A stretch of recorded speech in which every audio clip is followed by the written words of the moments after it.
Good evening, Little Masters, and welcome to episode 211 of the Prancing Pony podcast, where the dark night has passed and day has come again. But the day has brought strange tidings, as do we more often than not. But folks, go ahead and pull up a bench in the common room. I'm Sean Marchese, the real-life Lord of the Mark, and I'm here with the Man of the West, who has passed my score by 1, Alan Sisto. What would that be, 1-0 then? Something like that, yeah. Well, as long as you don't grudge me the game, Sean. Folks, today we're going to be talking about the first part of the Road to Isengard. Now, that's chapter 8 in book 3 of The Lord of the Rings, and it's where we learn exactly where Gimli wants to go on his next vacation. Oh, man, he's ready to make reservations. He's I think he has booked a everything. place, yeah. Yeah, I think he has. He's planning everything out, all of his excursions and everything. Mm-hmm. Now, for those of you joining us for the first time, welcome. Here at the Prancing Pony podcast, we are working our way through J.R.R. Tolkien's Legendarium, a few pages at a time. We study the details, make connections to other writings, talk about our favorite themes. And we have a lot of fun along the way. So we're really glad you've joined us. And we hope you'll be glad you joined as well. Indeed. But before we get back to the text, it's time for a Tolkien Fun Fact.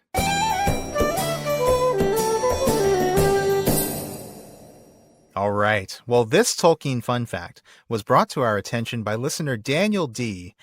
And I have to say, he brought it to our attention almost 3 years ago. Man, I wonder if he still listens to the show. I think I've heard from him not too long ago. I know, yeah. But I was reminded of it again recently, and so I decided to bring it in today. It's a fascinating story about a particular translation of Tolkien's work. Now, Tolkien's work is, of course, popular all around the world, and his books have been translated for audiences on virtually every continent. Okay, sorry, Antarctica, there are no penguin editions. I can't believe I said that. Now, that's so bad, it's actually really good. Yeah, that's exactly right. Oh, man, I don't even know what to say about that. But I will say that according to the website Elrond's Library, that's elronslibrary.fr, The Hobbit has been translated at least 125 times into at least 69 different languages. Wow. Yeah. Well, this Tolkien Fun Fact is about a Hebrew translation of The Hobbit, which our listener Daniel told us was the first edition he ever read. So, let me give you a little background here. In the late 1960s, Israel and Egypt were engaged in a conflict called the War of Attrition. Yeah, and that followed the Six-Day War in 1967, when Israel had taken the Sinai Peninsula at that point. Right. And the War of Attrition went until 1970. And during this conflict, 4 Israeli pilots were taken as prisoners of war by Egypt, and they weren't released until 1973. Wow. Now, while they were POWs, these 4 pilots, whose names were Avinoam Chaldes, Rami Harpaz, Menachem Eni, and Yitzhak Fear, they were originally held in separate cells, but eventually they were moved into a cell together, and it wasn't just the 4 of them, it was actually the 4 of them and 6 other captives, so there were 10 of them in all. Right. So one of the pilots, Fear, received a gift from his brother in America, and the gift was a softcover edition of The Hobbit in English. Now, at the time, The Hobbit wasn't available in a Hebrew translation, but Fear could read it in English, and the other pilots could read it in English. But the other 6 people that were in the cell with them couldn't. And so the 4 pilots decided to translate the book for their cellmates right then and there. Wow. Now I'm going to quote from the blog of the National Library of Israel, which has a story about this translation. The pilots initially translated specific words and expressions. It did not take them long to discover that the work distracted them from their life in captivity. And soon they found themselves working day after day for many long hours on translating the entire book. I think we need to stop and talk a little bit about that statement, that work distracted them from their life in captivity. That really brings me back to Tolkien's own words in On Fairy Stories. If you remember the section on recovery, escape, and consolation, Tolkien talks about escape, and I love it because he defends it so well. And there's this paragraph, he says, "Why should a man be scorned if, finding himself in prison, he tries to get out and go home? Or if, when he cannot do so, he thinks and talks about other topics than jailers and prison walls? The world outside has not become less real because the prisoner cannot see it." That is so spot on. And I remember us talking about this passage a long time ago. It was episode 1. Yes, that was a very long time ago indeed. And I think we talked about this passage specifically in that episode. And I believe you pointed out, think of this from the perspective of like a prisoner of war, not Right. a prisoner who's done something wrong, but a prisoner who's been captured for being an enemy combatant and just wants to get back home. And that's exactly what we're seeing here. I mean, this is Amazing, literally what these guys were doing. They Yeah. were using this fantasy story as an escape from the drudgery of their prison. The day-to-day existence of just waiting for this war to be over. Yeah. Yeah. That's Yeah. amazing. And I love that bit about, just because they can't see the world outside doesn't mean it's any less real. Yeah. That really does speak to this whole idea of escape in a way that I think so many people, as we talked about all the way back in episode 1, they just downplay escape almost as if it's an immature thing or a thing that we should avoid. Oh, that's escapist. It's like this, Right. It's like meant to be this bad thing, but Yeah. But no, we all need escape. Yes, and we do. Some people need escape more than others. And prisoners of war certainly would very much want to, right? Absolutely. And I love the fact that they literally are living out Tolkien's words in On Fairy Stories here. I think that's Quite literally, yeah. so incredible. Mm-hmm. And, like you say about the world outside not becoming less real, think about the fact that one of the pilots received this book as a gift from his family. That's right. And so there's a reminder that, you've got people outside who love you and who are thinking about you. And yeah, it's very beautiful. It's a really poignant story. Very touching. Well, the National Library of Israel's blog post tells us that the work was done in pairs. One reading the text in English and translating it to Hebrew on the spot. The second job in each pair, the second's job was to be an editor, to improve the Hebrew translation and adjust it to the high level of Tolkien's original work. Wow. That must have been an undertaking. And I think it's great that they recognized, man, Tolkien's a really good writer. We need to get this right. I love that. Boy, the effort this must have taken. Yeah. So the entire project took 4 months. And the blog post tells us it is unlikely that they thought the translation they worked so hard on while in captivity would ever be read outside the walls of their cramped cell. They just did it for their fellow prisoners. They just did it for their fellow prisoners. Yeah. For their own interest, of course. For themselves too. Yeah. Just to have their own escape. But yeah. That's beautiful. That really is. And yet eventually it was read. That's right. Outside just the 10 of them. So the prisoners were released in late 1973. And I'm going to quote one more time from the blog post here, bearing a well-used copy of The Hobbit, along with 7 full notebooks of translation. Wow. That is amazing. I love that. Now, a Hebrew translation of The Hobbit by Moshe Hanaami was published only a few years after their escape in 1976. But then just a year later, 77, that same publishing house published the Four Pilots translation with funding from the Israeli Air Force. Now, another Hebrew translation has appeared since then in 2012, but the Four Pilots translation, as it's called, remains prized by readers who read it in Hebrew. And honestly, with that story, it's easy to see why. Yeah. It's such a cool story. And again, it is. Recovery, escape, and consolation in action. I love it. Mm-hmm. So thank you to Daniel D. for sharing that story with us all those years ago. Yes. I hope it was worth the wait. I have thought about it a lot of times, and I'm just really glad to have had the chance to share it with all of you now. I also want to thank good friend of the show, Rabbi Stephen B., for some pronunciation help with the names in that segment. And also, folks, we'll put a link to the National Library of Israel's blog post about the translation in our show notes. But for now, why don't we go fill up the tank, stop quickly for some snacks and coffee, and get on the road to Isengard. What do you think? We're going to get donuts? I think we should get donuts. Donuts, some beef jerky. Yeah. Maybe some Funyuns. No, man. I do not want to be in the car with you while you're eating Funyuns. No, that's a big, hard no from me. No, all right, fine. All right.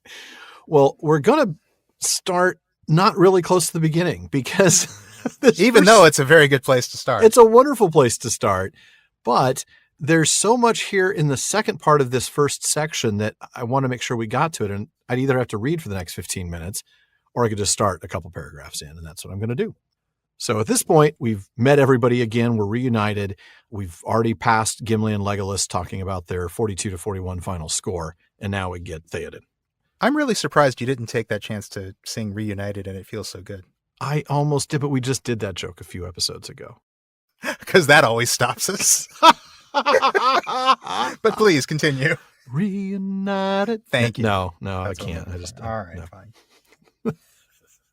All right, here we go. Good taste prevails for once. For once, yeah. That's a rarity. Welcome, Eomer, sister son, said Theoden. Now that I see you safe, I am glad indeed. Hail, Lord of the Mark, said Eomer. The dark night has passed, and day has come again. But the day has brought strange tidings. He turned and gazed in wonder, first at the wood, and then at Gandalf. Once more you come in the hour of need, unlooked for, he said. Unlooked for? Said Gandalf. I said that I would return and meet you here. But you did not name the hour, nor foretell the manner of your coming. Strange help you bring. You are mighty in wizardry, Gandalf the White. That may be, but if so, I have not shown it yet. I have but given good counsel in peril, and made use of the speed of Shadowfax. Your own valour has done more, and the stout legs of the Westfold men, marching through the night. Then they all gazed at Gandalf with still greater wonder. Some glanced darkly at the wood, and passed their hands over their brows as if they thought their eyes saw otherwise than his. Gandalf laughed long and merrily. The trees, he said. Nay, I see the wood as plainly as do you. But that is no deed of mine. It is a thing beyond the counsel of the wise. Better than my design, and better even than my hope the event has proved. Then if not yours uses the wizardry, said Theoden. Not Saruman's, that is plain. Is there some mightier sage of whom we have yet to learn? It is not wizardry, but a power far older, said Gandalf. A power that walked the earth, ere elf sang or hammer rang. Ere iron was found, a tree was hewn, when young was mountain under moon. Ere ring was made, or wrought was woe, it walked the forests long ago. And what may be the answer to your riddle? Said Theoden. If you would learn that, you should come with me to Isengard, answered Gandalf. And that's where I'm going to stop so we can talk about this first section. All right. Well, even though you didn't read from the beginning of the chapter, I think we got to go back and discuss some stuff in the first part. We really do. There's some very important things there, yeah. So we do see, it's a fair morning when they're reunited, as you said. And it does feel good, in fairness. It does feel good, absolutely. So good, because they've just survived a battle where they were horribly outnumbered. Yeah. And all the key players are here. We've got Theoden and Gandalf, Aragorn, Legolas, and Erkenbrand. Mm-hmm. And then the rest come after that, right? We get Gamling and Éomer and Gimli, who's been wounded, by the way. Right. Yeah. And I want to point out the really formal language that we see in these first two paragraphs. Notice that nearly everybody is named by their full name or title. King Theoden, Gandalf the White Rider, Aragorn, son of Arathorn. We even get Legolas the Elf. Yeah. We get Gimli the Dwarf, Éomer, son of Éamund. Erkenbrand of Westfold. Right. Gamling the Old. You're right. Every single one of them has some sort of either patronymic or some full title. And at this point, we know who these people are. So why are they named like this? I think we need to discuss this. Part of me thinks it might be a hint of the frame narrative coming in, maybe a choice made by one of the scribes who wrote the story down. That's exactly what I think it is. I think that what we're seeing is an important historic event in Middle-earth. Yes. And the in-universe scribe of the Red Book of Westmarch is adopting this very formal register to narrate this part of the story because that fits. This is like the soundbite for the news. I mean, obviously they didn't have TV news then, of course. But breaking news just coming in from Helm's Deep. Right. Right.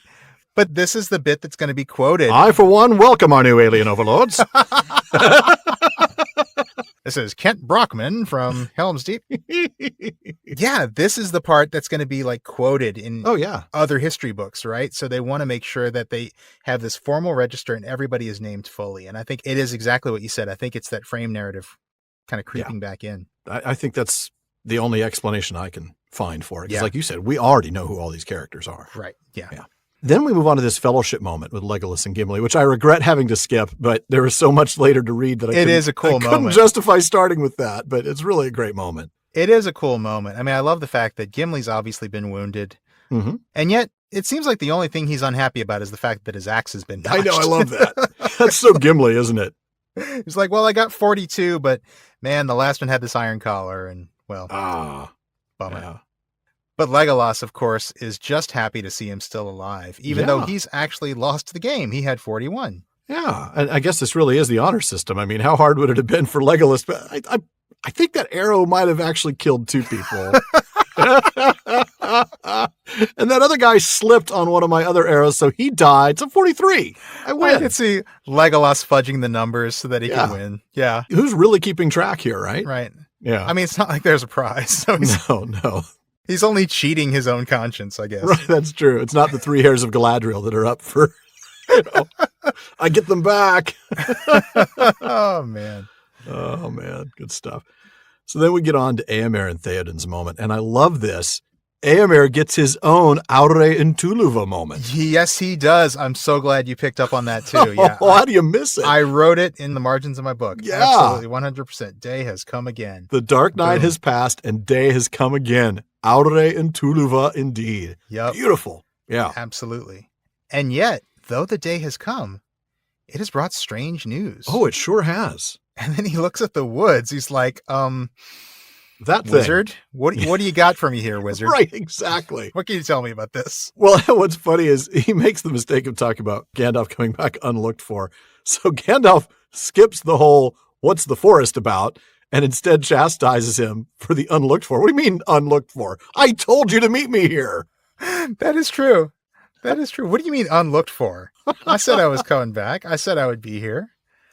I am punctual. A wizard is never late, Éomer, son of Éomund. That's precisely what it means to. Got to do that, yeah. And then Éomer says, well, Gandalf, you've brought strange help, and it must have something to do with his wizardry. Mm-hmm. You are mighty in wizardry, Gandalf the White. And I love the fact Gandalf doesn't deny the fact that he's mighty in wizardry. He doesn't play this humbly at all. He's not like, oh, no, I'm just, I'm just this guy. I'm just your average wizard. No, right. No, that may be. Yeah. He's like, yeah, maybe I am. That may be. But this is not an example of that. Right. All I've done is give good counsel in a really difficult time and frankly, ride a fast horse. To be really clear, this is not an example of why I'm a great wizard, but I am a great wizard. Everything else I do every moment of every day totally does. Yeah, absolutely. That's right. I do love, though, the way he turns this around and says, look, your valor and that of your men did more along with Erkenbrand's infantry. Yeah, totally. I mean, all kidding aside, he actually is very humble about this and very honest, really. I mean, it's true that it is their own valor that has won this night. Yeah. And the stout legs of the infantry, not the 1,000-strong cavalry going down the gravel slope. Still on about that, are we? Going down the steep slope against an army armed with pikes. Yeah, exactly. A well-formed line. Really long pikes. Oh, at least 2 horses long. That is seriously big old horse kebab time right there, man. That's just disaster waiting to happen. Yeah. Tumble, tumble, tumble. It's going to be a horse-a-lanch if we're not careful. Horse-a-lanch. Oh, that makes me a little sad. But makes me sad. I like horses. Yeah, it's much better that it was infantry. Yeah, I agree. Who can find sure footing.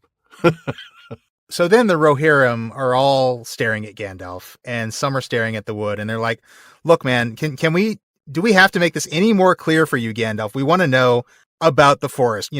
What's going on here? Yeah. And of course, Gandalf laughs. Like, of course I get what you're asking. You've been asking this since you said day has brought strange tidings, but I wanted to drag it out because I'm Gandalf. Right. So he disclaims any responsibility for the woods. In fact, he says, look, this is better than I could have planned for. It's better than I even hoped for.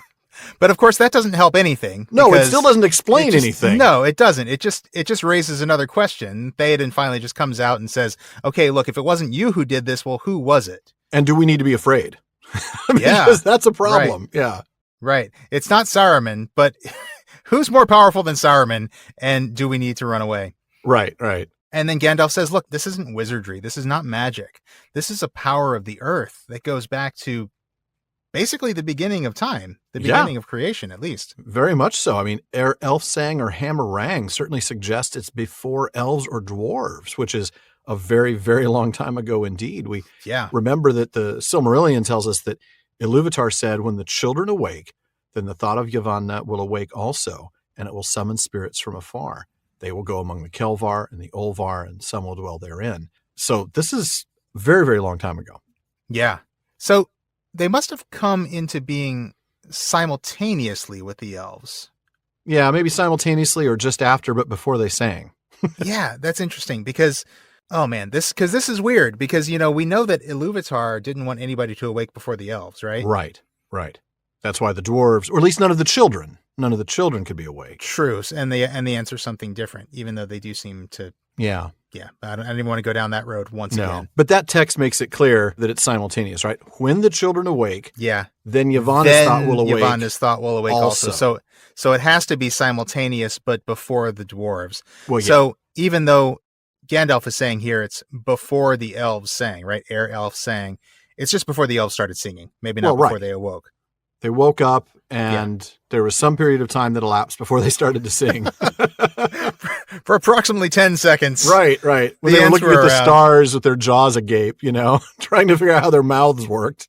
This is like when two twins argue about who's older, and therefore he gets to change the channel. It was 4 hours earlier. Blah, blah, blah. Yeah. That's about I guess it could just be a poetic flourish, but the whole point is that they're really old, and they've been around since before elf civilization at the very least. Oh, certainly, yeah. All right, well, then we get the riddle itself, right? I mean, I know elf sang or hammerang sounds like it's already part of the little stanza. It does totally fit with the little riddle that because it's very poetic. Yeah. But then we get the riddle itself, right? Ere iron was found or tree was hewn. Yeah, and I love this because I don't know if Gandalf is doing this intentionally. I certainly think that Tolkien is intentionally referencing the symbolism of iron and the ring. Because, of course... ere ring was made. Ere ring was made, or wrought was well. Obviously, that's a reference to Sauron. Yeah. But then, ere iron was found, or tree was hewn. I know this is not literally a reference to the building of Isengard, but because of the fact that Isengard does mean Iron Fortress... And they certainly hewed a lot of trees. I do think that this is a subtle nod towards Saruman, and a subtle reminder that the Ents are an older power than Saruman, at least in Middle-earth. Again, I think that's Tolkien being symbolic. I don't think Gandalf is saying literally. No. Well, this verse has been around a while, so I mean, Gandalf himself didn't necessarily compose it, but that's probably true. I actually wonder, ere iron was found, maybe that even brings us all the way back. I think you're right, by the way, about ere ring was made as a reference to Sauron. Yeah, I wonder if ere iron was found is actually a reference to Morgoth, because isn't Angband iron hell or something like that? It is, yeah. Hells of iron. I mean, it's prison. iron. Yeah. So I wonder, part of me thinks that maybe it's even a reference to further back than that, but could be. I like the Saruman link too, because that's very, very relevant for today, for what Theoden's experiencing, And that's why I think Tolkien is bringing iron in. I think he's being symbolic here.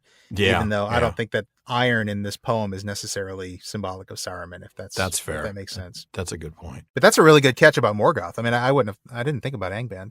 It's just, iron, I was thinking of all of those, the Iron Crown. Even. Right. So, yeah, that's a good point. Of course, Theoden still doesn't get it. He still wants to know what it means. Spell it out. Be a little more slow clear, on the uptake. Please. Come on. Yeah. Can you just give me the answer, please? Right. And Gandalf, well, no. If you want to know the answer, no. You got to come with me to Isengard. Yeah. Oh, no. They're taking Theoden to Isengard. So, yeah, he's a little stunned by that, and that's where we're going to have you pick up in the next section, huh? All right. But there are not men enough in the mark, not if they were all gathered together and healed of wounds and weariness, to assault the stronghold of Saruman, said Theoden. Nevertheless, to Isengard I go, said Gandalf. I shall not stay there long. My way lies now eastward. Look for me in Edoras ere the waning of the moon. Nay, said Theoden. In the dark hour before dawn I doubted, but we will not part now. I will come with you, if that is your counsel. I wish to speak with Saruman as soon as may be now, said Gandalf, and since he has done you great injury, it would be fitting if you were there. But how soon and how swiftly will you ride? My men are weary with battle, said the king, and I am weary also, for I have ridden far and slept little. Alas, my old age is not feigned, nor due only to the whisperings of Wormtongue. It is an ill that no leech can wholly cure, not even Gandalf. Then let all who are to ride with me rest now, said Gandalf. We will journey under the shadow of evening. It is as well, for it is my counsel that all our comings and goings should be as secret as may be henceforth. But do not command many men to go with you, Theoden. We go to a parley, not to a fight. The king then chose men that were unhurt and had swift horses, and he sent them forth with tidings of the victory into every vale of the mark. and they bore his summons also, bidding all men, young and old, to come in haste to Edoras. There the lord of the mark would hold an assembly of all that could bear arms on the 3rd day after the full moon. To ride with him to Isengard, the king chose Eomer and 20 men of his household. With Gandalf would go Aragorn and Legolas and Gimli. In spite of his hurt, the dwarf would not stay behind. "It was only a feeble blow, and the cap turned it," he said. "It would take more than such an orc scratch to keep me back." "I will tend it while you rest," said Aragorn.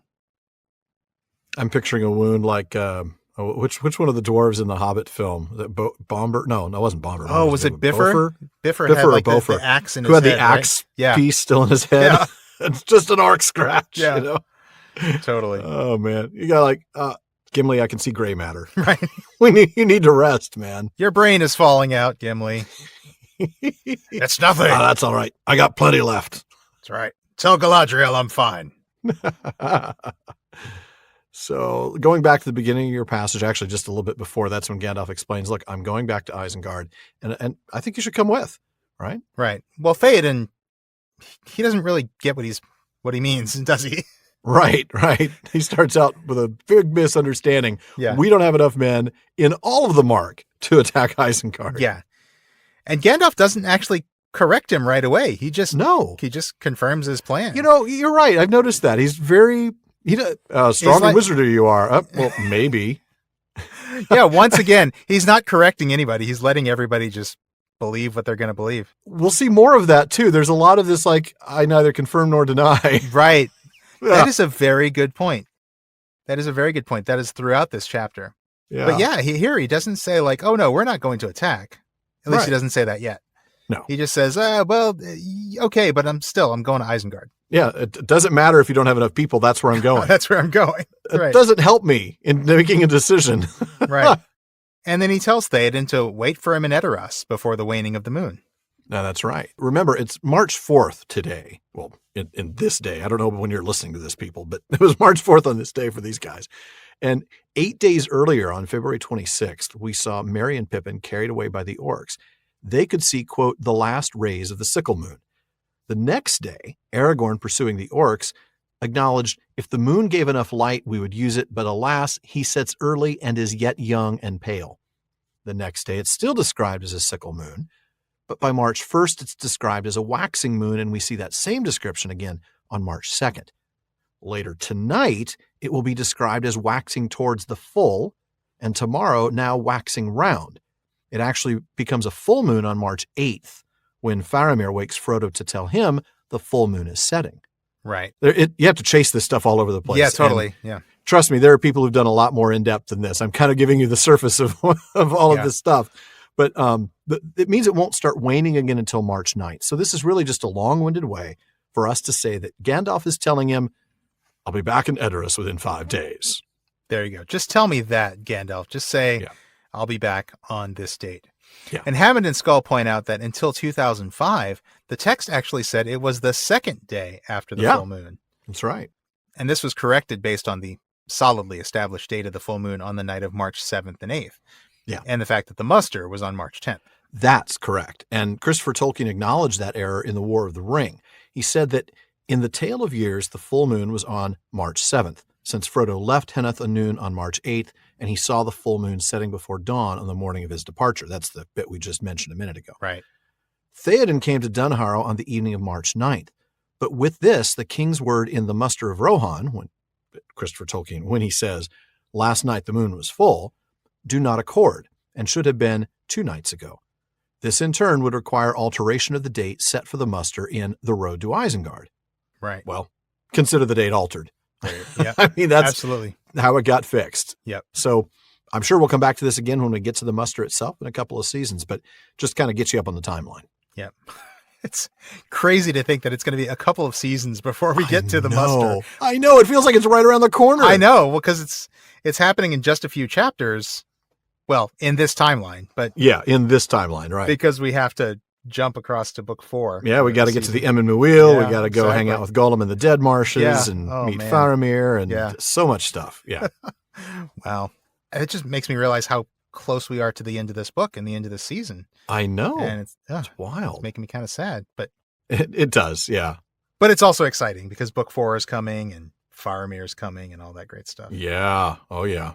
Anyway, well, back to the text. Theoden makes it clear, like, look, no, I'm not going back to Edoras. Like, I'm not ignoring your advice again. Yes, of course you're going to Isengard, and I'm coming with you. So, which is brave if he actually thinks that Gandalf, who did not deny that he's attacking, means to attack the fortress. Yeah, he's like, all right, if that's what you say, if that is your counsel, I'm going to do it. Right. Yeah. And then again, Gandalf, who is like very cryptic and offering no solid answers in this chapter, doesn't say, yeah, you should come. I would like you to come. He just says it would be fitting if you come, That's because helpful. Saruman has done you great injury. Yeah. Now, is this just Gandalf wanting men to take matters into their own hands, make their own decisions? I mean, I think that's what this is, but I don't know. What do you think? I think so. I mean, I think here in a way he's already assuming. It sounds like he's thinking Theoden's got to know it's a parlay. Yeah. I mean, because it would be fitting because he's done you great injury. So that's his way of telling him without saying it that it's going to be a parlay. Right. And then, of course, he eventually will say that. In just a couple of paragraphs. Yeah. Yeah. But here he's like, okay, yeah, it's fitting that you should be there because you're going to have some terms that you're interested in as well. That's the unspoken part. Right. Yeah. I just think it's fascinating that Gandalf is not really giving solid guidance here. He's just, I know. I don't know. It's maybe he just knows that these are really interesting times and he wants to see how people are going to behave. I think there might be a little bit of that. I mean, he does give some clarity in a little bit. He talks about how from now on we need to be moving in secret and things like that. But yeah, that's true. He does give that. Yeah. So once he said he's going to come, Gandalf asks him, well, how soon and how quickly can you ride? And Theoden's like, look, my guys are tired. We've just fought this battle. It was a lot longer than the part of the battle you fought, by the way. I mean, I'm glad you showed up, but we've been fighting all night. Thank you for showing up, but you showed up at the end. We were fighting all night long. long. We've been fighting, and frankly, I'm old, and I'm feeling it. And I got to say, I feel called out. Do you? I've ridden far and slept little. I've had days where I've had really, really long drives. Oh, yeah. I'm tired, man. Yeah. Old age is not feigned or due only to the whisperings of worm tongue. I love that. That's a cool phrase. It's like, look, you healed me, but I'm still an old man. I'm still an old man. Yeah. Yeah. So Gandalf responds, look, just pick your men. All of you guys rest now and we'll go tonight because, by the way, finally going to give you some advice. As you pointed out just a minute ago, we're going to need to travel in secret going forward because, you know, we're now on the bad guy's radar, basically. That's right. Yeah. There's a red thingy moving toward the the blue thingy. Yeah. Oh, I love a Galaxy Quest reference. I really do. Even if it is from Guy. Guy. So, of course, Gandalf has one more piece of advice. Don't pick a lot of guys to go with you because we're not going for a fight. We're going to parlay. Oh, we're going to a parlay. Okay, now I understand. Now I get it. Would have been nice to know that 5 minutes ago. Right. Yeah. Okay. I'll bring my megaphone. Because Orthanc is really tall. It's very high up there. Hello! Saruman, can you hear me, you jerk? Yep. So, yes, Theoden does this, but first he sends messengers. He sends messengers out across Rohan with news of the victory, and he also sends out a summons. Yeah.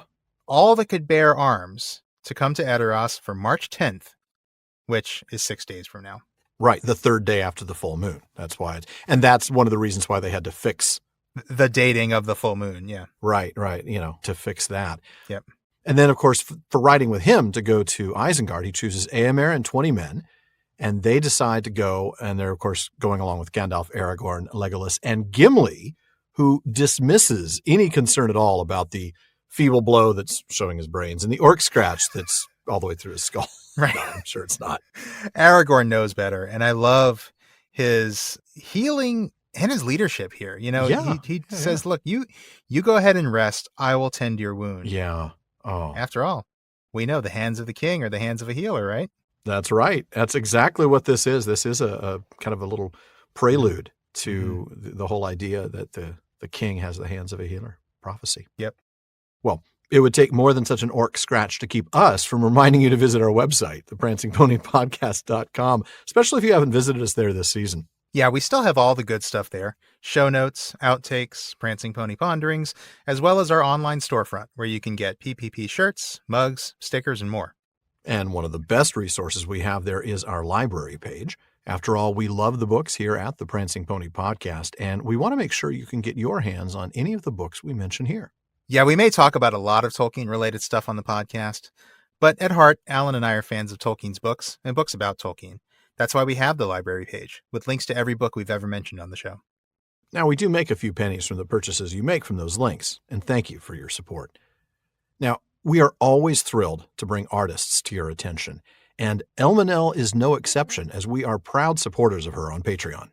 Yes, we are, and her ongoing project, Parma Eldalieva, gives the world the first books in calligraphic Tengwar.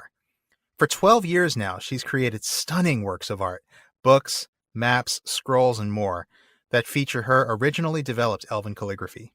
And it is stunning work, I have to say. Absolutely. Her artworks are a series of artistic elven transliterations inspired by and dedicated to J.R.R. Tolkien's works, and they're done the elven way by hand and her original skill. She's spent thousands of hours perfecting the scripts, her talents, and making these just breathtaking manuscripts. So to give you an idea here, 4 years ago, she released her first completed Parma Eldalieva art book in a printed version. It was an art transliteration of The Hobbit with a red leather cover and everything. Yeah. And 2 years ago, she released a second book, Parma Eldalieva Special 1, dedicated to the Akalabaith, with a description of Numenor and the line of its kings. I got to tell you, I own both of these, and they are absolutely gorgeous. They're big red tomes. Absolutely beautiful on the inside. Stunning stuff. I've seen them. I wish I owned them. They are gorgeous. Since you own the other two, you'll be pleased to know this exciting news. This summer, she is releasing a new book, Parma Eldalieva Special 2. And this one is dedicated to the Third Age, the Rings, Isildur's death, and the Tale of Years. Now, her Patreon supporters can get it as a reward with some exciting extras. But until the end of June, you can also pre-order it at her web store, store.elmanel.com, at a special price. That's right, you get 10% discount if you type the code PPP when you make your pre-order. So remember that, store.elmenel.com. And don't forget to enter your discount code PPP.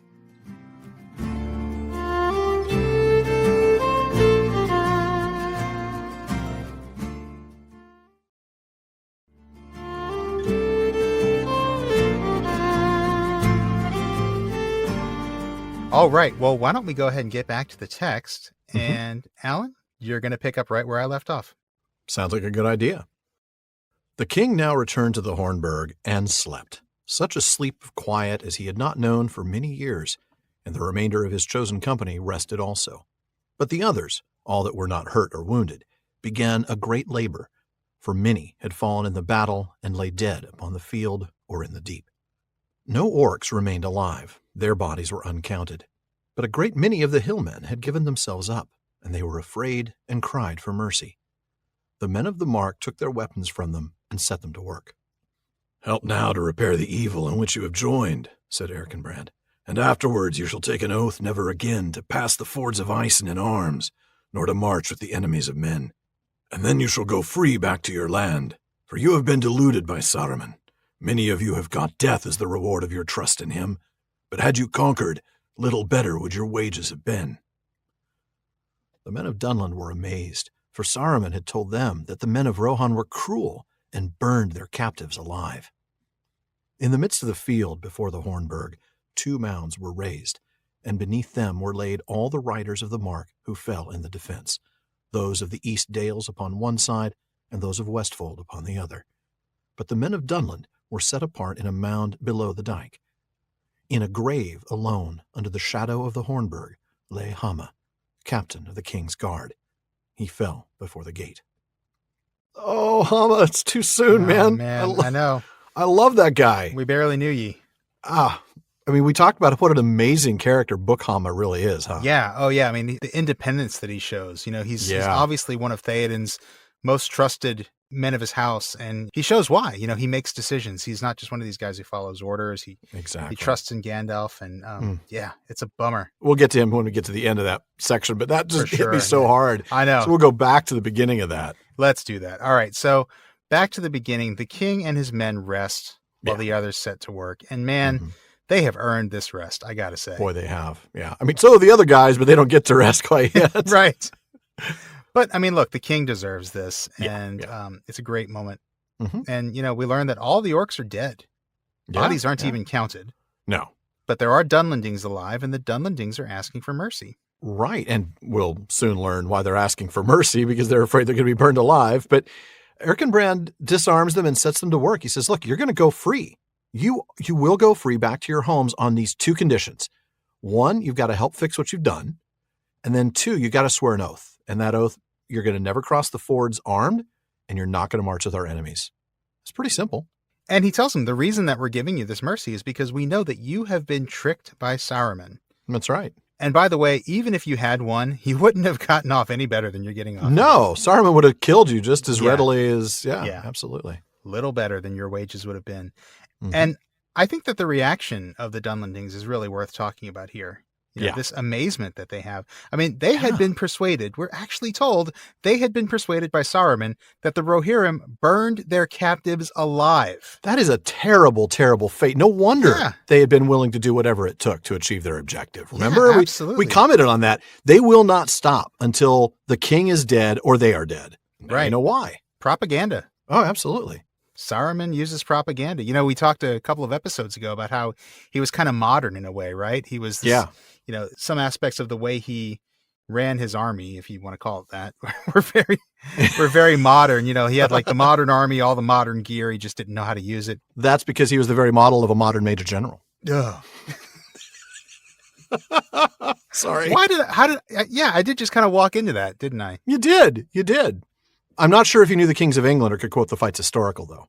No. Or if you knew the croaking chorus to the frogs of Aristophanes. Well done, sir. I am proud of you. That's probably the one line I can say that fast. I'm very impressed. I know the croaking chorus to the frogs of Aristophanes. I wouldn't be surprised, though, if Saruman was indeed very good at integral and differential calculus.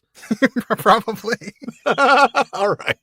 Well, that's embarrassing. Before I start singing Errantry or Bilbo's Eärendil song, because you can do those almost to the same tune. You can. You really can. Yeah. Yeah, so anyway, Saruman, a little bit of propaganda there. But anyway, back to the text. We get 3 mounds here. Yes. And then 1 single grave. So we've got the Rohirrim from the East Dales in 1 mound. Right. That's the Probably East on the east. Probably, yeah. We've got the Rohirrim from the West Fold in a 2nd mound. Right. And then that 3rd mound, it's further away. It's below the dike. But the Dunlendings get their own mound. And that's interesting because in editions before 2004, that line just wasn't there at all. That whole sentence, but the men of Dunland were set apart in a mound below the dike. That line just wasn't present. But there was apparently just an oversight, the absence. Christopher tells us in The War of the Ring that in every stage of the manuscript, from the original draft through to the first complete manuscript and even the fair copy, it was present. But Christopher says, quote, was inadvertently omitted in the following typescript not made by my father, and the error was never observed, end quote. So very, very interesting. And of course, that got fixed for the 2004 edition. I don't think I would have caught that without Hammond and Skull pointing it out. So I want to give them a hat tip on that as usual. I certainly would not have. So yeah, definitely a hat tip is due. And that's just one of the great things about that book as a resource. Oh, fantastic. Yeah. Agreed. Yeah. So we've talked about the 3 mounds, and then we've got the single grave that holds Hama, the captain of the King's Guard. Mm-hmm. And let's talk about Hama and how awesome he is. Yeah. I mean, he's the only one who's given a grave of his own. That's right. All of these Rohirrim, all of these men of Rohan are buried in the mounds, but Hama gets a grave of his own. Yep. Absolutely amazing. That speaks to his importance, doesn't it? It absolutely does. Yeah. And in just a second, we'll read that Theoden mourned for his loss. That's right. It was a personal loss for him, no doubt. Yeah. So that tells us that he was really important. He was, as we said a little while ago, just obviously a very trusted member of Theoden's household. Yeah. Yeah. I mean, Theoden even casts the first earth on his grave, and he vows to remember this loss. Mm-hmm. Yeah. Yeah. Yeah. Hama, amazing guy. Love him. And now he's gone, but we shall remember him. And at least this time he didn't die fighting wargs. He didn't just get that he didn't just get the one shot of, right. And then no more. And yeah. The orcs, though, just piled in heaps far away from the mounds of men. Yeah, that's what you do with orcs. Yeah, yeah. I'm trying to make an Almond Joy and Mounds joke, but I just can't get there. No. No, because I will never eat candy again if you do that. Well, you shouldn't be eating Almond Joy and Mounds, man. Coconut's not candy. Who told you it is? I love Almond Joy. I have to admit. I do know. love me some Almond Joy. We've been there before. You're still wrong. But I don't know about Mounds. So what's interesting about that is that the orcs aren't just piled in heaps away from the mounds of the Rohirrim. They're even far away from the mound of the Dunlendings. And I think that's just a reminder once again of how Tolkien views men and orcs. Yeah, our discussion last week, one of Tolkien's early drafts of that last section of the last chapter had the Dunlending leader kill an orc for shooting an arrow at Aragorn during the parley. Yeah. I think the point here is just, look, men are not orcs. Mm-hmm. They are not, even evil men are even not orcs. Evil men who march with orcs, they're not orcs and they deserve a different treatment. Mm-hmm. Yeah. But the heaps are close to the forest. Right. Yeah. Yeah. Now, interesting that, the natural thought might be to burn the bodies. But, of course, that's not a good idea. No, not this place. No, they don't have much wood. And Gandalf has warned them, don't hurt these trees. No, don't even think about it. I mean, okay, if you had lighter fluid, that might work. But you don't. This isn't a modern time, so all you've got is wood. Nope. And the only wood nearby is a very, very bad idea to try to harvest that wood. Yeah, don't do that. Yeah, so Gandalf just gives them some very clear advice. We complained earlier about Gandalf not giving advice. He gives some very clear advice here. Let them lie. We'll see what the morning brings. Yeah. Yep. All right. Well, after Gandalf gives that advice, I'm going to have you pick up there. All right. In the afternoon, the king's company prepared to depart. The work of burial was then but beginning, and Theoden mourned for the loss of Hama, his captain, and cast the first earth upon his grave. "Great injury indeed has Saruman done to me and all this land," he said, "and I will remember it when we meet." The sun was already drawing near the hills upon the west of the Coombe, when at last Theoden and Gandalf and their companions rode down from the dike.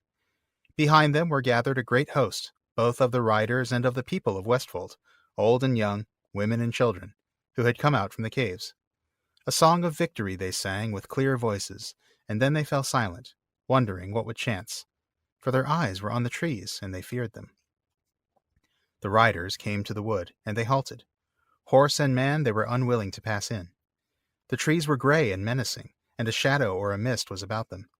The ends of their long sweeping boughs hung down like searching fingers, their roots stood up from the ground like the limbs of strange monsters, and dark caverns opened beneath them. But Gandalf went forward, leading the company, and where the road from the Hornburg met the trees, they saw now an opening like an arched gate under mighty boughs, and through it Gandalf passed, and they followed him. Then, to their amazement, they found that the road ran on, and the deeping stream beside it, and the sky was open above and full of golden light. But on either side the great aisles of the wood were already wrapped in dusk, stretching away into impenetrable shadows, and there they heard the creaking and groaning of boughs, and far cries, and a rumor of wordless voices murmuring angrily. No orc or other living creature could be seen. Yeah, I'm not sure I'd want to be seen, frankly, either in this place. It's a little spooky. Yeah, when you can't see any living creatures, but you're hearing voices, that's not good. No, that's not good at all. Very good point. Let's go back to the beginning of that passage. Obviously, Theoden and his men are now awake, and they're preparing to leave, and we get that burial that we just talked about. Yeah. Theoden's just very clear, obvious respect and love for his captain, Yeah.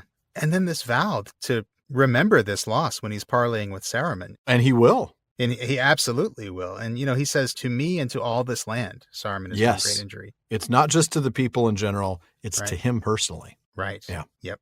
And then we learn that it's late afternoon when they leave. Sun is near the hills in the west. Scheme, though, of course, actually gives us a specific time. It's 3:30 in the afternoon. Mm-hmm. So that helps. And the people sing a song of victory to see them off. That's kind of a blink and you miss it moment. I don't think I'd ever noticed that. No, I'm with you. I noticed it on this reading only because, we are reading so closely. But the people actually come out and they're singing the song of victory. This is a victory for the people of Rohan. Yes, it is.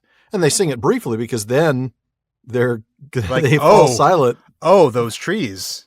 Yeah. Because, this is scary. These people know this land. They know that there's not supposed to be trees there. There wasn't a forest there yesterday. Nope. Yeah. And this is a really, really scary forest. It is. It is. So the riders arrive basically just at the edge of the woods and they stop. They're not willing to go in. The horses aren't willing to go in. No, they are not. And frankly, the description of the trees that we get, we talked about this looking like a really creepy forest. It would have me doing the same. I wouldn't want to go in there. No, of course not. I mean, look at that description. The limbs of strange monsters and the long sweeping boughs like searching fingers. This is creepy. Yeah. And these are obviously ancient trees. Yes. That, again, have seemingly sprung up overnight. Just shown up. So that's a little terrifying. This is really eerie. Yeah, I mean, it's not like a young grove of, birch trees that have just popped up. Which still shouldn't pop up overnight. But yeah, I mean, the fact that these are really old trees, which are probably scary looking enough on their own, and now they're in this place that they're not supposed to be. Yeah, this is eerie. Very. And Tolkien does a pretty good job of downplaying the eeriness, but it still comes across as pretty eerie. Yeah, he does. You're right. But no, they actually end up going in because Gandalf leads them in, That's right. Gandalf leads and they follow. And they see that there is, the road leading on through the forest where the road has always been. Right. And the road runs by the deeping stream. And the sky above, they can see is open and lit. Right. But the woods to the side are already in dusk. And then we get those disturbing sounds we talked about. The fact that you could hear voices and, wordless voices murmuring angrily. And you get the creaking and groaning of boughs. Ooh, this is just really, really disturbing. Chills. And creepy. Yeah, it's going to send chills up your spine and every other part of your body. Definitely. So then you get... in the part we didn't read, we get Legolas riding near Gandalf because, frankly, Gimli's afraid of the trees. I don't blame him. I don't blame him one bit. I mean, remember, Ents and dwarves, they are mortal enemies. There's some history there, folks. Go back to the First Age. And obviously, I don't think Gimli knows what these trees are. He probably wouldn't know to connect them to Ents, even if he knew what Ents were. But still, I think maybe he just feels something, like he feels a menace from them. Yeah. He may not recognize them, but they sure recognize him as a dwarf. And I think he feels that. But even Legolas, as much as he loves trees, he observes the heat. Oh, yeah. And the wrath in the forest. And Gandalf agrees. Yeah. Yeah. Yes, the air is throbbing in my ears, actually. Yeah, this is not a friendly place. No. Nope. And then Legolas asks, hey, what happened to the orcs? And Gandalf says, no one will ever know. Yeah. And he's probably right. He's probably We're right. not going to get to the bottom of that one for sure. Nope. And that's where I'm going to pick up. They rode in silence for a while, but Legolas was ever glancing from side to side and would often have halted to listen to the sounds of the wood if Gimli had allowed it. These are the strangest trees that ever I saw, he said, and I have seen many an oak grow from acorn to ruinous age. I wish that there were leisure now to walk among them. They have voices, and in time I might come to understand their thought. No, said Gimli. Let us leave them. I guess their thought already, hatred of all that go on two legs, and their speech is of crushing and strangling. Not of all that go on two legs, said Legolas. There I think you are wrong. It is orcs that they hate, for they do not belong here, and know little of elves and men. Far away are the valleys where they sprang, from the deep dales of Fangorn, Gimli. That is whence they come, I guess. And that is the most perilous wood in Middle-earth, said Gimli. I should be grateful for the part they have played, but I do not love them. Yeah. Fair point. Yeah. So going back to the beginning of that, and I love this because that's pretty much what we're going to get for the rest of this episode is a lot of this Legolas and Gimli back and forth. Yeah. And we start with Legolas being really excited. I mean, he's looking around from side to side. He wants to stop, listen to the sounds. Yeah. Pull over at every single rest stop. Right. But Gimli is having none of it. And it's not that he needs to go to the bathroom. It's just he's wanting to stop at the viewpoints. He wants to see all the viewpoints. Like, they're the biggest ball of twine. There's Middle-earth's biggest angry tree. Yeah. Look, it's the dinosaur. It's that big 40-foot tall T-Rex. Right. But Gimli's having none of it. He doesn't. Nope. We're moving along. Nope. Sorry. And Legolas, of course, he's. I wish I could walk among them. I wish there was time. I wish we weren't in such a hurry. They have voices, and I want to learn what they're saying. Very elvish. Yeah. I can understand him thinking this. That's true. The elves taught the Ents to speak. That's right. But the dwarfs having none of it. Gimli's like, none of it. No. Not a bit. And he says, I think they just hate all things on two legs, and their talk is of violence. Yeah. Crushing and strangling. Oh. Legolas says, I think you're wrong. He doesn't provide any evidence, by the way, for his belief. He says, there I think you were wrong. And I keep wondering, okay, Legolas, prove to me that I'm wrong. I mean, I would want some proof in that situation if I were Gimli. I was like, because based on what? Like if I'm right, we could die. So the risk is really high. I need you to back up what you're saying. Yeah. I mean, sure, they hate orcs. Yeah, and that's what Legolas says. Like, look, they hate orcs, but they don't know much about elves and men. No, they don't. But let's be honest, Treebeard thought Merry and Pippin were little orcs. So I'm not sure that the lack of hatred towards elves and men is going to help me very much. No, I mean, so you're not orcs. That's not really helpful to hear after you've been crushed by a giant tree. No, it's true. That is like, quite true. I'm sorry. I should have looked closer. Yeah, before I crushed you on the bottom of my foot, and now I'll just peel you off. Yeah. So then Legolas, of course, speculates that they come very, very deep in Fangorn, the very deepest parts of Fangorn. Cross that off my list, then. Yeah, I'm not going there. There's a place I don't need to go. Just wait, Gimli. You're going to make an agreement that maybe you're not so keen on. But Gimli appreciates their help, right? I should be grateful. I don't think he's saying I'm not grateful, but I should be. He's saying I am grateful. Yeah, I agree. That's just more of an archaic way of putting it. Yeah, I agree. He is very grateful for the part they play, but he does not love them. He fears them, rightly so. Absolutely. And this is exactly the way you expect the dwarf to feel, Yeah. And we'll see in my next passage that he's drawn to other types of natural beauty. Yeah. And I'm going to have you skip a couple paragraphs because he goes on so long that we can't read that whole thing. But I did want to give you the beautiful parts of this. And I so appreciate you giving it to me because I do love this part. It was a tough one, I got to say. He does go on for a bit about how much he loves this cave he had a chance to explore. It's pretty amazing stuff. So why don't you go ahead and read that passage? You skip a couple paragraphs. In this point, Gimli has talked about how much he loves these caves. He doesn't even like that they're called caves. It's just not a sufficient word. Right. He talks about how there'd be a line of dwarves ready to pay a ton of money to get into this place. And Legolas's response was classic. I wouldn't pay gold. In fact, I would pay gold to get out of there. Yeah. I would pay gold not to have to go in, and I would pay double to be let out if I went in there. Yeah, which is a brilliant line. It is a brilliant line. But Gimli, he's not in a joking mood. No, he's not. So that's where I'll pick up. You have not seen, so I forgive your jest, said Gimli. But you speak like a fool. Do you think those halls are fair, where your king dwells under the hill in Mirkwood, and dwarves helped in their making long ago?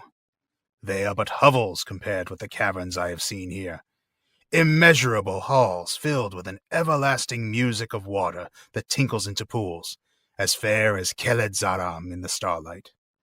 And Legolas, when the torches are kindled and men walk on the sandy floors under the echoing domes, then, Legolas, gems and crystals and veins of precious ore glint in the polished walls, and the light glows through folded marbles, shell-like, translucent as the living hands of Queen Galadriel.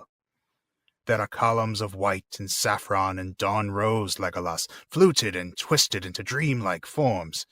They spring up from many-colored floors to meet the glistening pendants of the roof. Wings, ropes, curtains fine as frozen clouds, spears, banners, pinnacles of suspended palaces.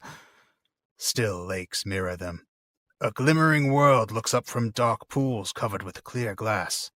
Cities such as the mind of Durin could scarce have imagined in his sleep stretch on through avenues and pillared courts, on into the dark recesses where no light can come. And plink!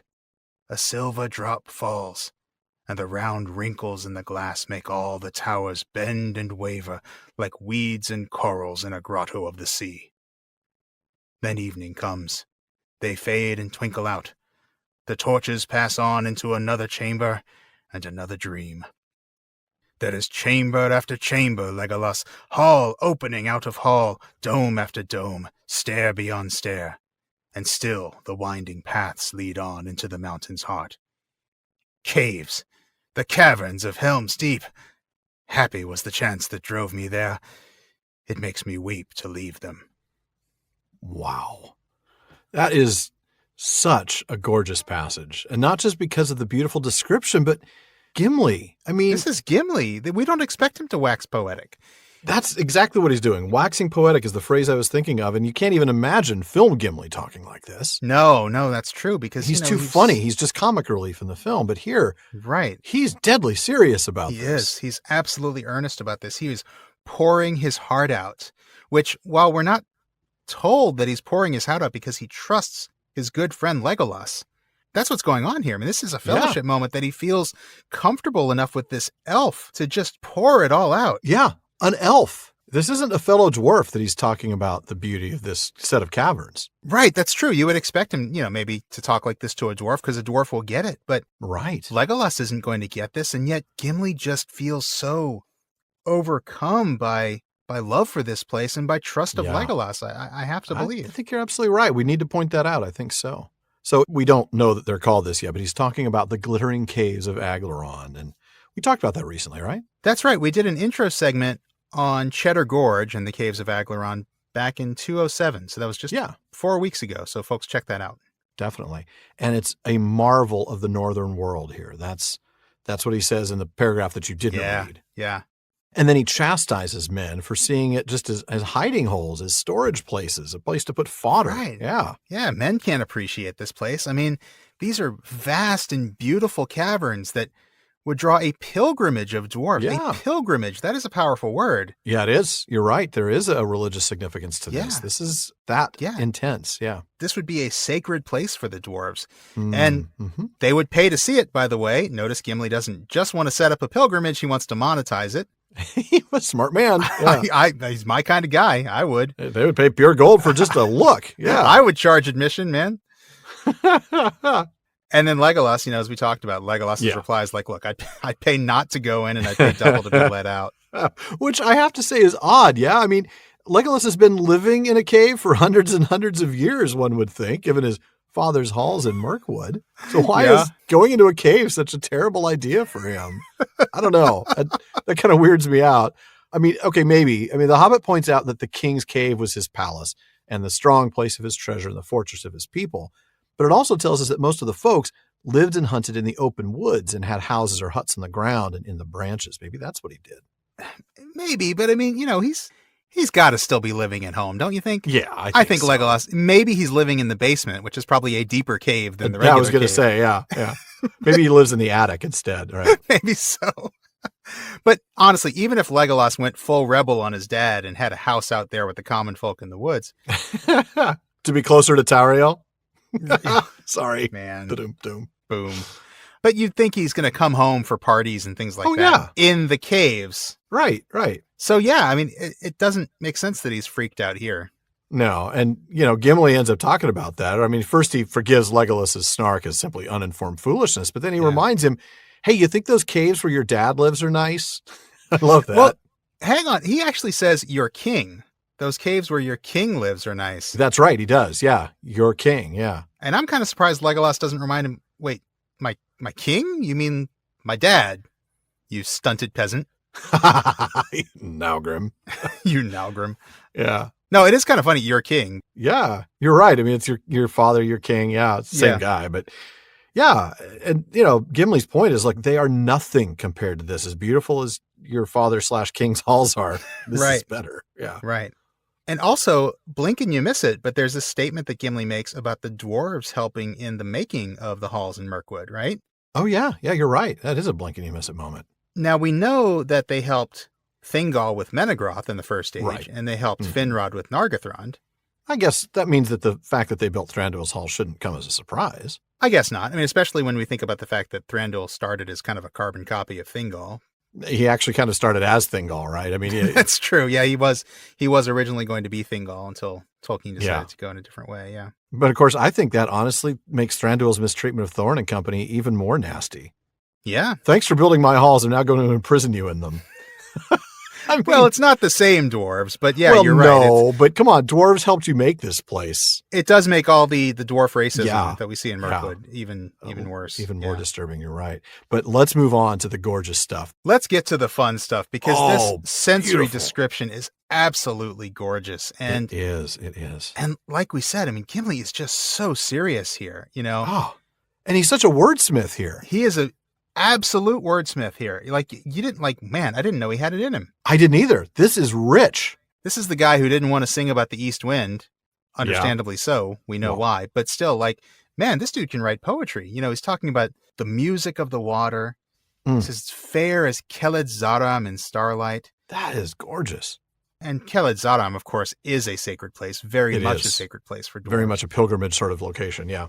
And he talks about the sandy floors, the echoing domes. Right, the gems, the crystals, goodness, the precious metal ores, the polished walls. Mm-hmm. And I love this, the translucent, the light glowing through the marble. And of course, he has to get a Galadriel reference in there. Of course. Which is kind of awesome because Galadriel is now she's like the yardstick for beauty. Yes, now, she is the standard. Yeah, you're right. Yeah. That's a good point. And then he describes them as columns and pendants, but what he's talking about are stalactites and stalagmites here. Well, right. Yeah, he hasn't taken that class, so he doesn't know what they're called. Columns and pendants are a much more beautiful words. It's a much more poetic way to say it, and you don't have to Yeah. try and remember which one is which. No, which I don't, so. Not anymore. But then the colors, man. Let's talk about these colors. Beautiful, beautiful. You've got white, but then you've got saffron, which is this deep kind of reddish orange, almost golden sort of color. I guess it depends, but beautiful, beautiful. And of course, it's also a very valuable thing, right? I mean, saffron, the most expensive spice in the world. Right. And then dawn rose, which is a gorgeous pale pink, just stunning.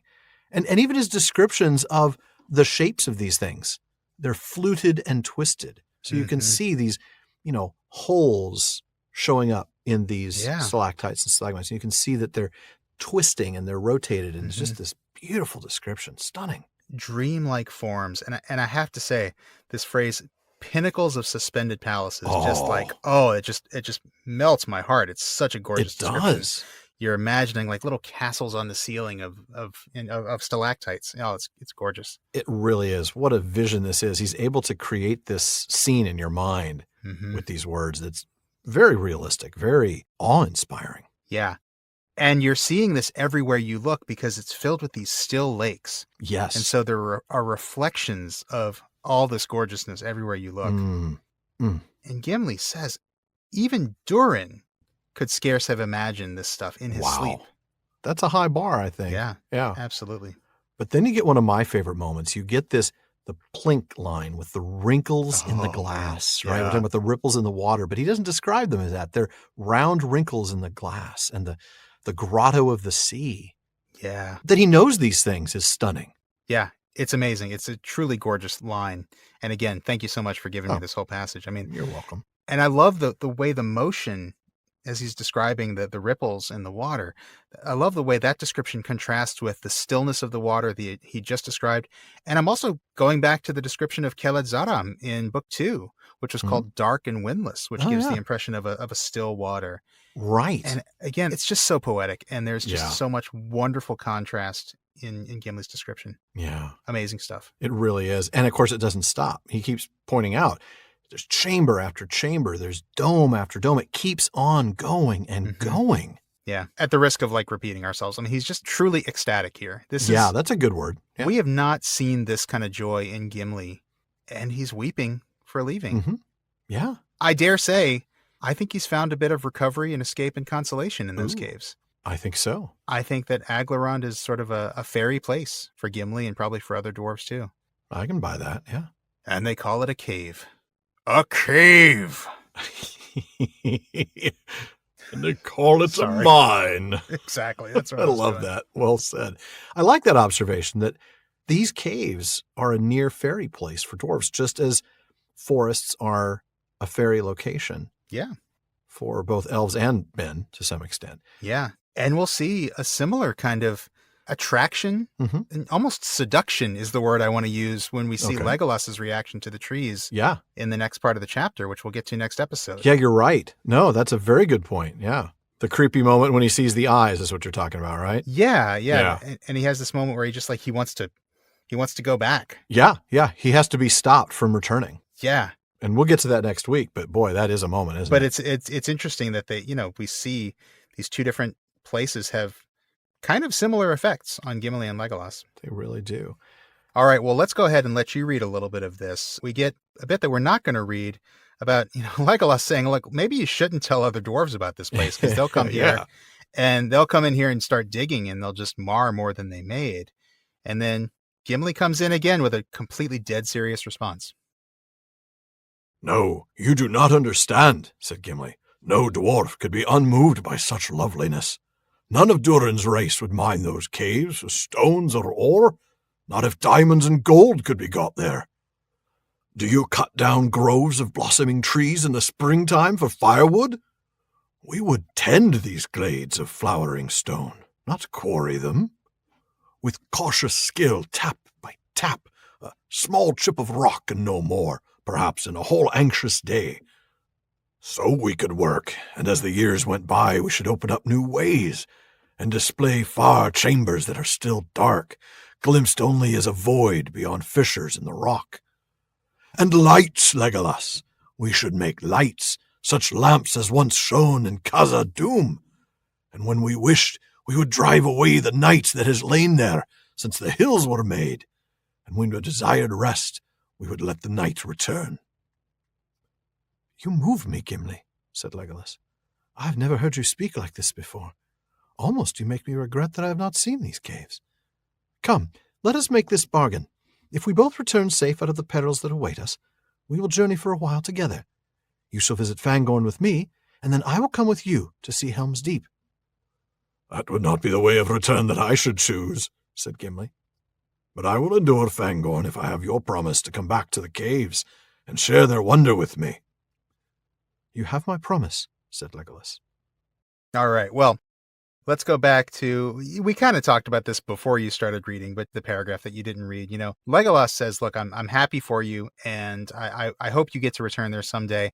But again, don't tell the other dwarves because they will just completely wreck the place. They will, yeah. It's definitely elvish skepticism of dwarvish motives, isn't it? It's... Skepticism is a nice word for it. Cynicism might be a better word. Racism might be a better word. Racism might be more accurate. Yeah. It's pretty darn prejudiced. I mean, it pretty much is. Yeah. But, Gimli's not offended, is he? He just points out that Legolas doesn't understand. It was like earlier, you speak like a fool, but you know what? I forgive you because you just don't know what you're talking about. Right. Yeah. And, Legolas, you're not going to understand.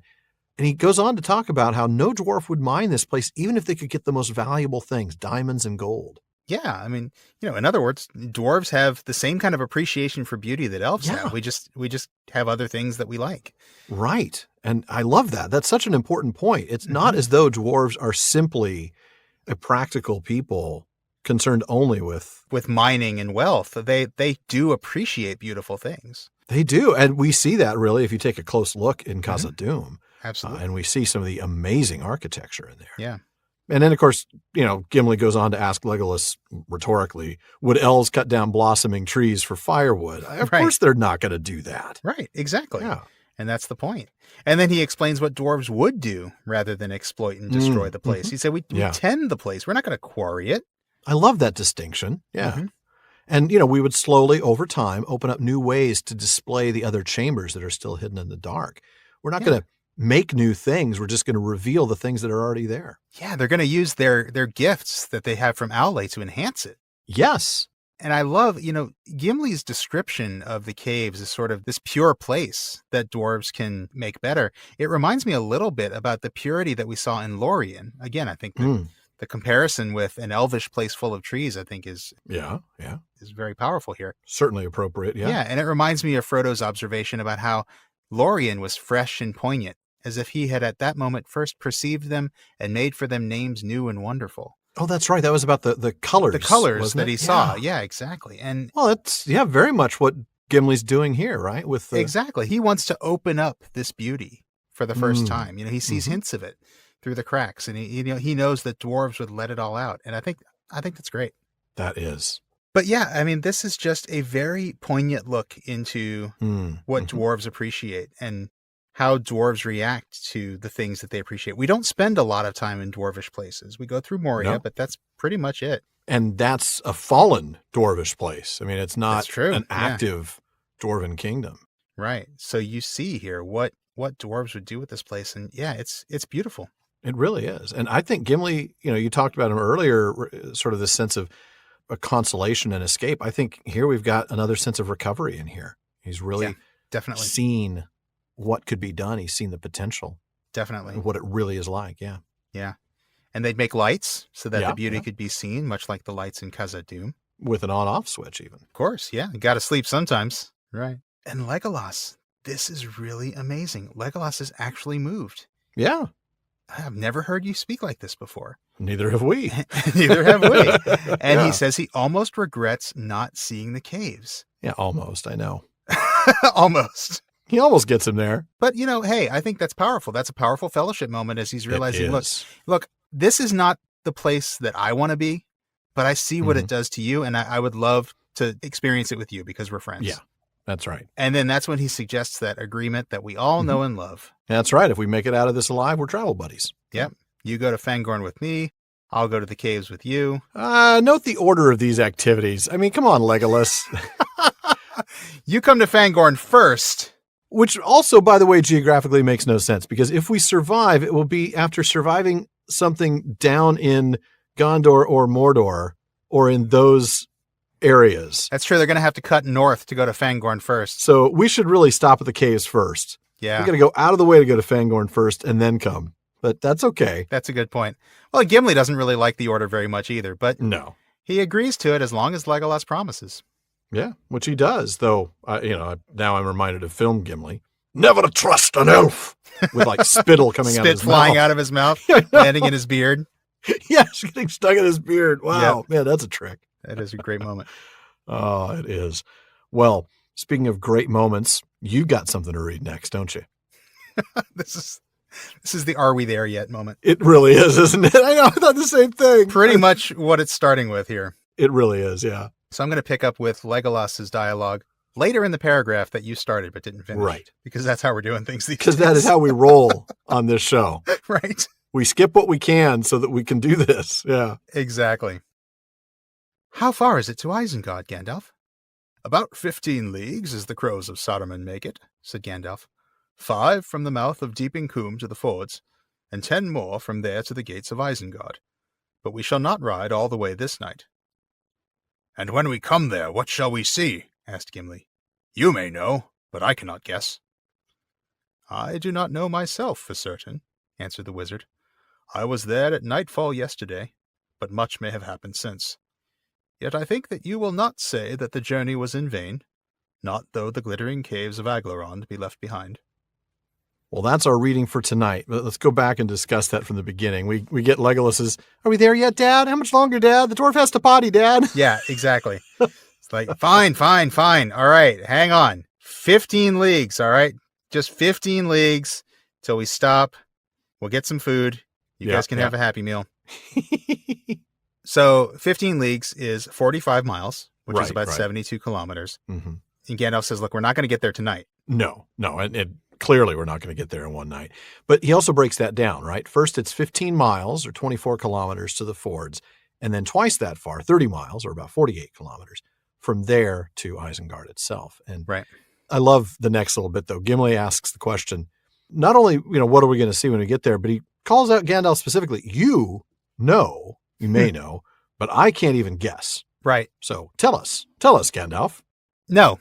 He won't. Yeah, pretty much. No, he won't. It's Gandalf all over. It really, really is. But you know what? Here he is really being honest because he says, look, things have probably changed since I was there. But he doesn't even say what it was like when he left there last night. That is true. He could say, I was there at nightfall yesterday and the Ents had already done X, Y, and Z and Saruman was stuck in his tower. But I don't know what's happened since then. That's true. Yeah.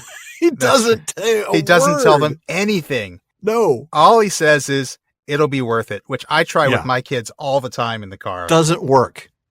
It just doesn't work. At least it doesn't work for me. Are we there yet? No, just wait. Trust me. It'll be worth it. The rest stop we're going to is really cool. You guys are going to love it. Yeah, I know. I'll buy you some snacks. It never works. Never flies, right? I never get the, okay.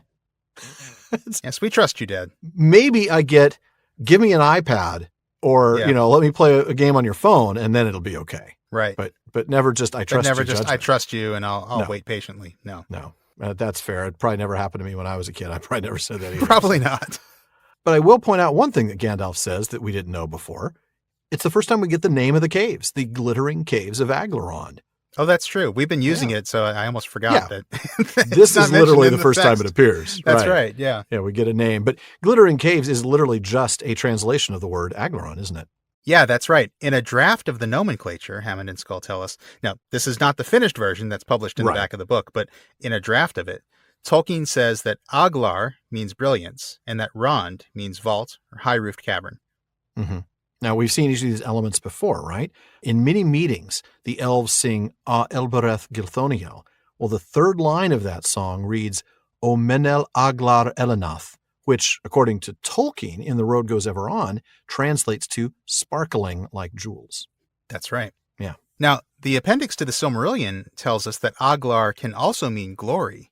And we see that in the Silmarillion in the name of the Dagor Aglareb, the glorious battle. Oh, yeah, right. And the Quenya equivalent of that was Alcar, which appears in the name Alcarinque, which means glorious, and was the name of one of those new stars and brighter that Varda made for the elves in Chapter 3 of the Silmarillion. Right. Interesting thing about that star Alcarinque, Christopher says in Morgoth's Ring that this is most likely Jupiter. Makes sense. Yep. Now, as for Rond, you might remember that half-elven guy that runs Rivendell, Last Homely House, Yeah. Guy by the name of Elrond. Well, his name has been translated as either Star Dome or Vault of Heaven, with the El prefix meaning star, of course, as in Eldar, People of the Stars, Elentari, which is Varda's eponym for making the stars I was just talking about. Right, the Queen of the Stars, yeah. Yeah, and then that Rond part, which means vault. Right. Well, Gimli sure does give us a lovely description of the caves, but he forgot to mention that there, among the stalactites and stalagmites, is a worn canvas sack filled with mail. That's right, it's Bartleman's bag. Dreamlike questions, twisting and turning. Fluted and twisting. And once we've had a look at tonight's questions, as always, the talk still continues all night long at the Prancing Pony. That's right. Our amazing listener community keeps the conversation going in all of our social media spaces. At our common room on Facebook, you'll find comments, questions, corrections, and more on every episode, as well as updates from us throughout the week. Just look for the Prancing Pony Podcast on Facebook. And be sure to follow the page and join the group. Now, the page lets us keep you up to date on the latest PPP happenings, but the group is a great place to discuss Tolkien with your fellow listeners and just enjoy a great sense of community. And of course, we also have some really good discussions going on over on Reddit. You can find us there at r/PrancingPonyPod. Don't forget to follow us on Twitter and Instagram, both with the handle @PrancingPonyPod. And please, if you're enjoying the show, share us and please consider giving us a review on Apple Podcasts. And if you want exclusive content, postscripts, full bonus episodes, live Discord events with Sean and me, and episodes without digital ads, then check out patreon.com/prancingponypod, where you can support the show by joining the fellowship of the podcast. Now, let's see what messages Bartleman has brought us. Sean? All right. Well, last episode, we answered a question about elves in honor of Legolas. This time, why don't we answer a couple of questions about the people who would turn a cave into a theme park? Fair enough. Chris A. asked us some time ago. In a previous episode in which we mentioned the Feanorian lamps, Chris said, I was struck by their description. I had missed the description of these in my many read-throughs of the Silmarillion. What caught my attention was how similar it was to Gimli's song about the Dwarf, especially the part about the light of sun and star and moon, in shining lamps of crystal hewn, undimmed by cloud or shade of night, there shone forever, fair and bright. Chris says, so, Feanorian lamps? Possibly inspired by Celebrimbor in Eregion, or Curufin, or one of his brothers in Belagost or Nogrod? Or is this something independently invented by the dwarves? Chris says the description also makes me think of Feanor capturing the light of the two trees in the Silmarils. Perhaps the dwarves did something similar with the sun, moon, and stars. That's an interesting thought. Well, let's start by reminding ourselves about the Feanorian lamps. I'm virtually certain that Chris's recollection is from episode 41, back when we first talked about Tuor and his coming to Gondolin from Unfinished Tales. All right. There we read that then Gelmir brought forth one of those lamps for which the Noldor were renowned, for they were made of old in Valinor, and neither wind nor water could quench them. And when they were unhooded, they sent forth a clear blue light from a flame imprisoned in white crystal. That's right. Those lamps also played a role in an early version of Turin's unintentional killing of Beleg. Christopher Tolkien tells us in a footnote to that passage that you just read, that in earlier versions of the Tale of Turin, Gwyndor, the elf of Nargothrond, who escaped from Angband and was found by Beleg in the forest of Tower Nufuin, possessed one of these lamps, and it was the overturning and uncovering of Gwyndor's lamp so that its light shone out that showed Turin the face of Beleg, whom he had killed. That's right. And in that early version, in the Lay of the Children of Húrin, which is in the Lays of Beleriand, that's the third volume of the History of Middle-earth, we get the most thorough description of those lamps in this passage, and it's an alliterative description at that, which is why I'm reading it.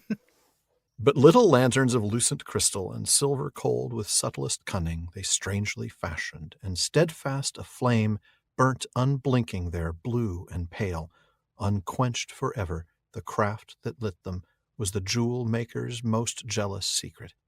Not Morgoth's might, nor mead, nor torment, them vowed, availed to reveal that lore. Yet lights and lamps of living radiance, many and magical, they made for him. No dark could dim them the deeps wandering, whose load they lit was lost seldom in groundless grot or gulfs far under. Beautiful.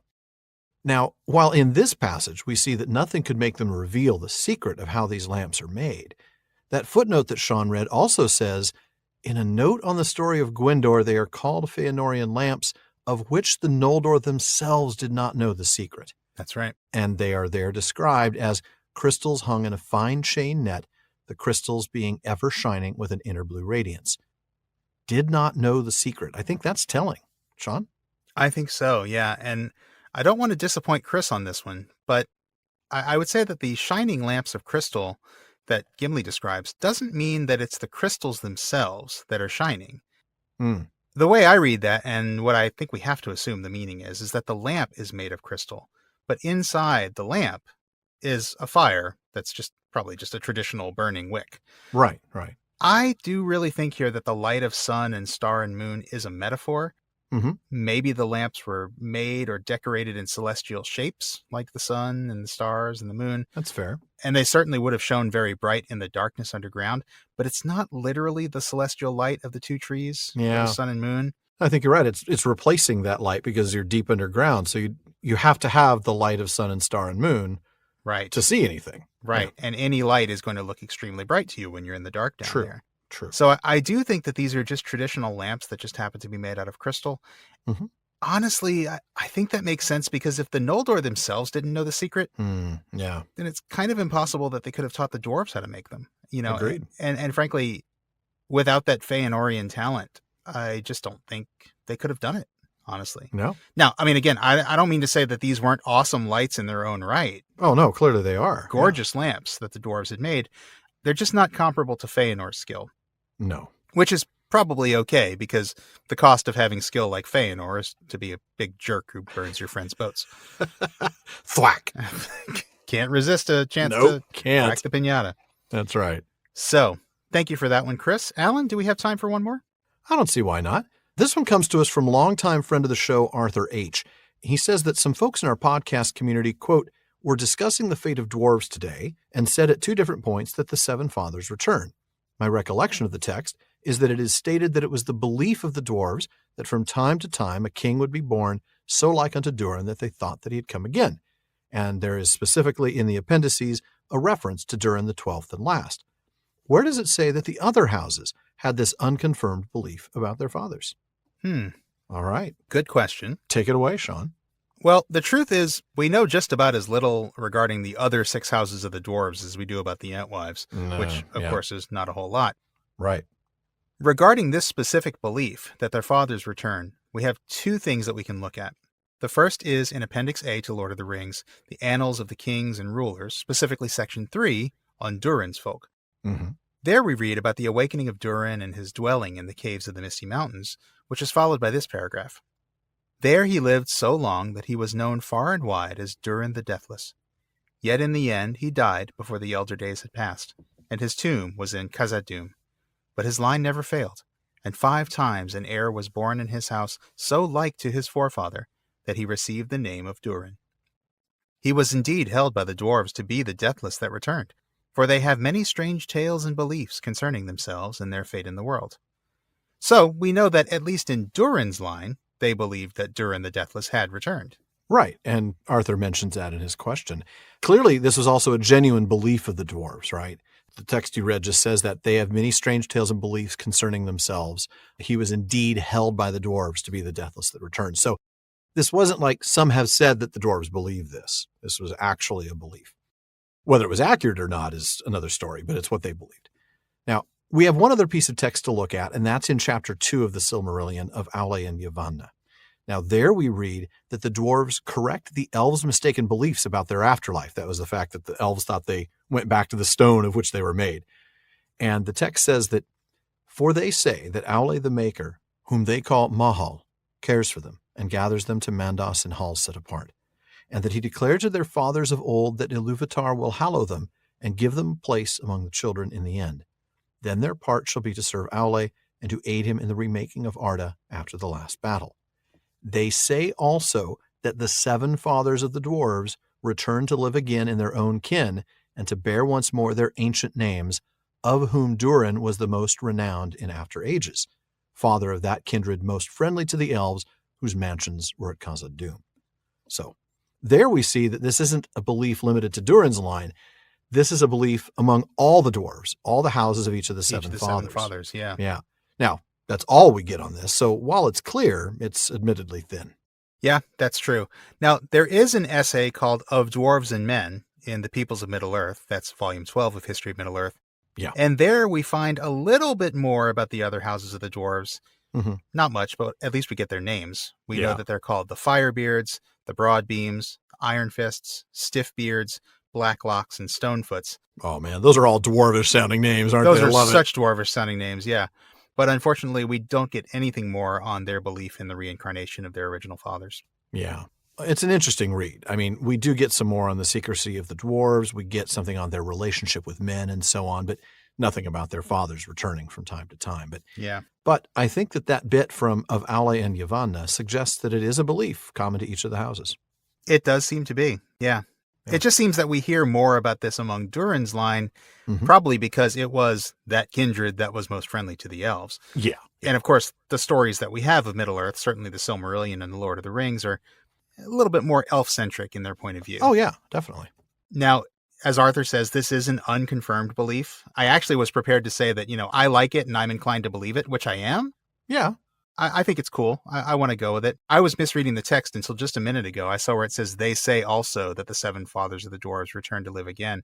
And I was thinking, oh, well, there's a some have said. But it's not really. It's the dwarves. The dwarves say this. It may not be accurate, but it is their genuine belief. But it's their belief, yeah. Right. Yeah. So different from other some have saids in the text. Yes. But still, I'm inclined to believe it. Yeah, I like it. I certainly like their belief about, halls set apart in Mandos and that Aule's given them a role. I love that. Yeah. I hope it's true. Yeah. Yeah, for sure. Well, folks, that does wrap it up for another episode of the Prancing Pony Podcast. But please be sure to join us again next week when there are eyes looking out at us from the forest. I want to get off this horse now. Yeah, me too. Folks, as always, we want to take a moment to thank some truly important people, our patrons at the Kierdan's contributions here. I'll start with DeMay in Alaska, James in Virginia, Tamsin in Minnesota, Chad in Texas, Lance in New Jersey, Paul in Colorado, Jerry in Texas, Bruce in California, Mario in Utah, Seth in Texas, Ella in California, and Joseph in Texas. And then we have Kathy from North Carolina, Lori from Washington, Josh in Oklahoma, Carlos in California, Brian from the UK, Cameron in Nevada, Ned from Connecticut, Jerry from Washington, Nick from Wisconsin, Paul from the UK, and Ryan from Alaska. Thank you all so much for your support. Now, we also want to thank the team that helps make the show better. That includes our research assistants and our barlowman, Becca Davis, along with producer Jordan Rennells, social media manager Casey Hilsey, event and Patreon community coordinator Katie McKenna, and website guru Phil Dean. This show would not be what it is without our supporters and our teammates, so thank you all so much. Now be sure you don't miss any episodes of the Prancing Pony Podcast. Subscribe to the show through Apple Podcasts, Spotify, or your favorite podcast app. And one last thing as always, don't forget to send your thoughts, comments, and most of all, your flowery prose about a cave to barlowman@theprancingponypodcast.com.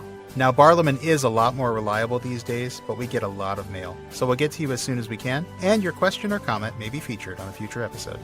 Now, as always, this has been far too short a time to spend amongst such excellent and admirable listeners. But until next time. Farewell, friends.